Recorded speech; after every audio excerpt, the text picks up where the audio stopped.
இன்றைய இதமான காலை தென்றலில் அனைத்து அன்பு உள்ளங்களுக்கும் என் இனிய காலை வணக்கம். இன்று ஒரு குறள், அதிகாரம் 14, குறள் எண் 135. ஒழுக்கம் உடைமை. அழுக்காறு உடையான்கண் ஆக்கம் போன்று இல்லை, ஒழுக்கம் இலான்கண் உயர்வு.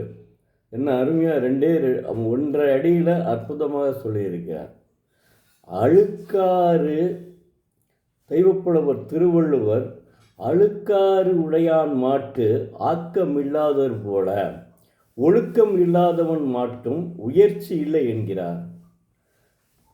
அழுக்காறு என்பது பொறாமை குணம். பொறாமை குணம் ஒருவனிடத்தில் இருக்கக்கூடாது. பொறாமை போட்டி இருக்கலாம். அவன் இப்படி வளர்ந்து விட்டானே, அப்படி போட்டி இருக்கலாமே ஒழிய அவனை பார்த்து பொறாமைப்படக்கூடாது.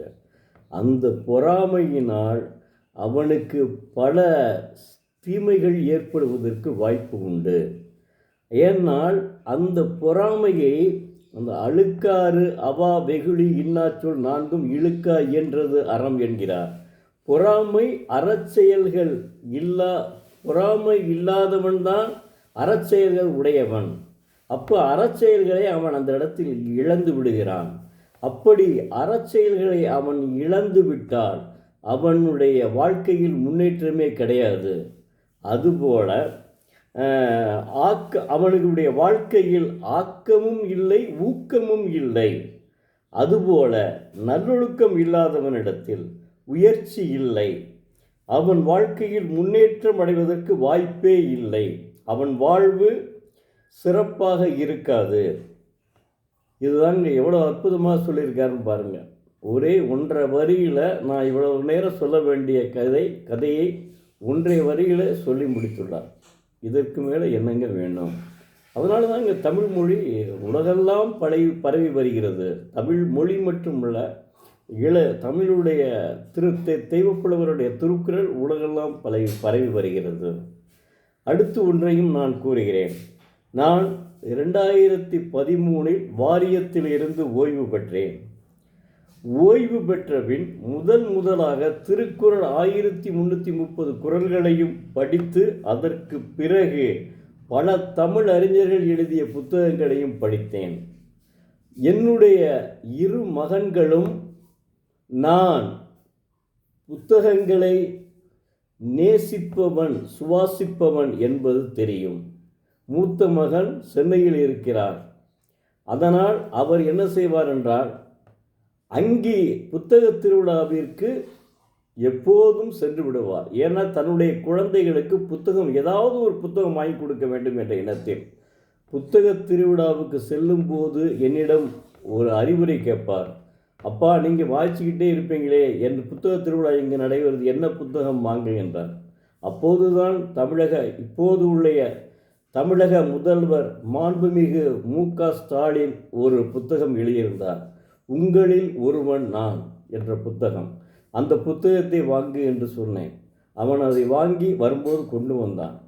அந்த புத்தகத்தை படித்தேன். அந்த புத்தகத்திலே முத்தமிழறிஞர் கலைஞர் அவர்கள் இப்போதைய முதல்வர் கருவறையில் இருக்கும் 5வது மாதத்தில் முத்தமிழறிஞர் கலைஞர் சிறைக்கு போய்விட்டாராம். அவர் அதை வருத்தமாக குறிப்பிட்டார். நான் பிறக்கும் போதும் கூட, நான் வயிற்றில் கருவறையில் இருக்கும்போது கூட எங்கள் அப்பா வீட்டில் இல்லை, சிறையில் இருந்தார், சிறையில் அடைக்கப்பட்டார் என்று வருத்தப்படுகிறார். அடுத்து முதலில் கலைஞர் எழுதிய 6வது நூலில் தான் 6வது சினிமா தான் பராசக்தி. அந்த பராசக்தியில் அவருடைய வசனத்தை நீங்கள் உண்மையிலே பராசக்தி பார்க்காதவர்கள் இருக்க முடியாது. அந்த படத்தை பார்க்கும்போது குலசேகரன் என்பவன் இருப்பான்.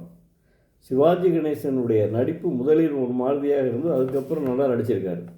அவர் அந்த வசனத்தை படிக்கும்போது, கோயிலுக்கு சென்றேன், கோயில் கூடாது என்பதற்காக அல்ல, கோயில் கூடாரமாக ஆகக்கூடாது என்பதற்காக என்று படித்தார். அதை நான் அப்போவே அந்த படத்தை பார்த்த உடனே இதுக்கு யார் வசனம் எழுதுனதுன்னு தான் அப்போ கேட்பேன். அப்போ வசனத்தை தான் ரொம்ப மதிப்பார். பூம்புகாரில் எப்படி விஜயகுமாரி பேசுவார்களோ அது மாதிரி நடிகர் திலகம் சிவாஜி கணேசன் பேசினார்.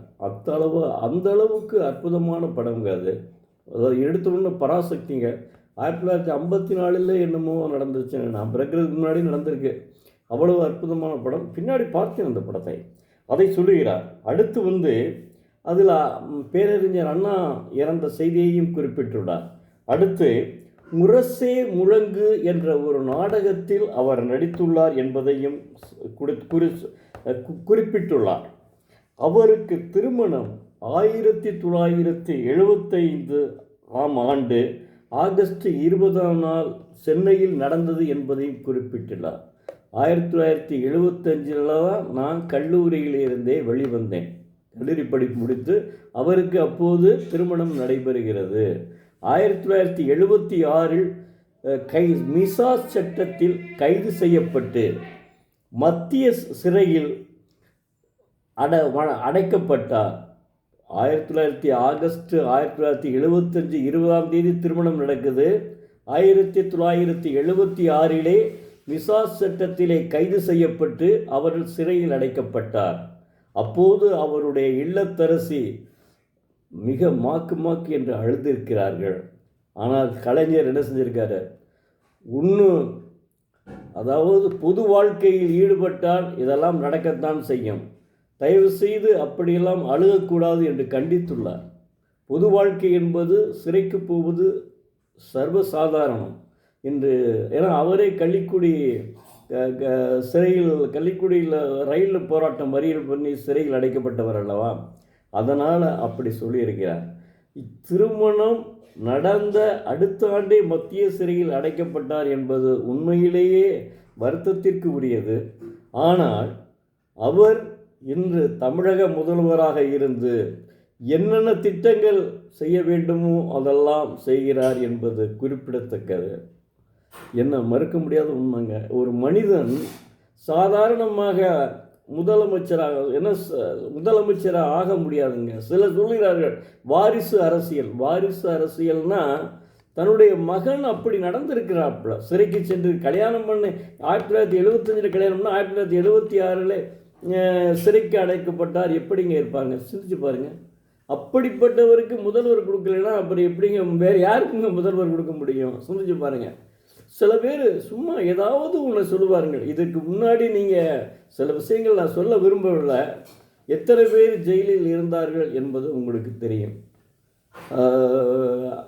அதற்கு அதாவது எம்ஜிஆர் ஆட்சி நல்லா தான் இருந்துச்சு, அதில் மறுக்க முடியாது. அதுக்கு பின்னாடி வந்தவர்கள் எப்படிப்பட்டவர்கள் என்பதை நீங்கள் தான் அறிய வேண்டும். நான் அரசியலை பற்றி பேசவில்லை. ஏன் நான் அதை சொல்கிறேன் என்றால், அதாவது சிறையில் அவர் அடைக்கப்பட்டார் என்று சொல்லும்போது அவருக்கு தமிழக முதல்வராக ஆவதற்கு வாய்ப்பு இல்லையா? மேயராக ஆயிருக்கார். அந்த திருமணத்திற்கு முன்னே ஒரு மேயராகவும் ஆயிருக்காரு. திருமணத்துக்கு பின்னா என்னென்னு தெரியலாம். ஆனால் நான் படித்தது, ஏன்னா நான் அப்போவே படித்தது, இப்போ மறுபடியும் லைட்டாக எடுத்து உங்களுக்கு சொல்வதற்காக எடுத்தேன்.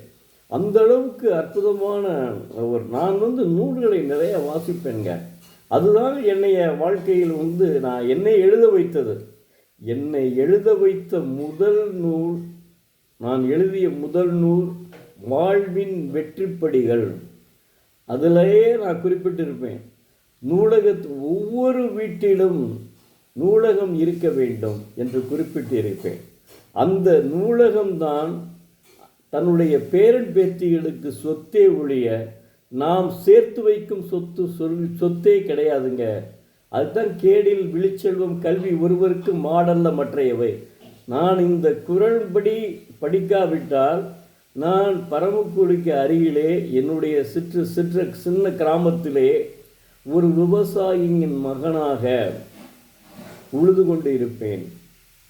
நான் படிப்பு படித்ததனால்தான் எனக்கு இந்த அளவுக்கு ஒரு பதவி கிடைத்தது. ஆனால் எங்கள் அம்மா இருக்கையில் அது கிடைக்கல. அது வரையும் நான் அசிஸ்டண்ட்டாக தான் இருந்தேன். அதாவது முதல்ல ஜூனியர் அசிஸ்டன்ட், அப்புறம் அசிஸ்டண்ட்னு சொல்லுவாங்கல்ல, அந்த மாதிரி. எங்கள் அம்மா இருக்கும்போது ஓயாமல் எங்கள் அம்மா சொல்லிகிட்டே இருப்பாங்க, உன்னை ஜாதகக்காரன் சொல்கிறான் அப்படின்னு. எனக்கு அதில் நம்பிக்கை இல்லை, ஏன்னா மூட நம்பிக்கைன்னு சொன்னேன், அதில் நம்பிக்கை இல்லை. அவர் எங்கள் அம்மா சொல்லுவாங்க ஓயாமல், அதாவது நீ வந்து ஒரு 10 பேரை, அதாவது கீழே உன் கீழே வேலை பார்க்குற அளவுக்கு தனி அலுவலராக பெரிய ஆஃபீஸர் ஆபே அப்படின்னு சொல்லுவாங்க. அம்மா இறந்த பிறகுதான் எனக்கு அந்த வாழ்க்கை கிடைத்தது. அதுவரை 14 ஆண்டுகள் காத்திருந்தேன் அந்த பரீட்சை எழுதி. அதனை அதனையும் உங்களிடம் சொல்ல கடமைப்பட்டுள்ளேன். நன்றி, வணக்கம். நாளை மீண்டும் ஒரு குறளை பார்ப்போம்.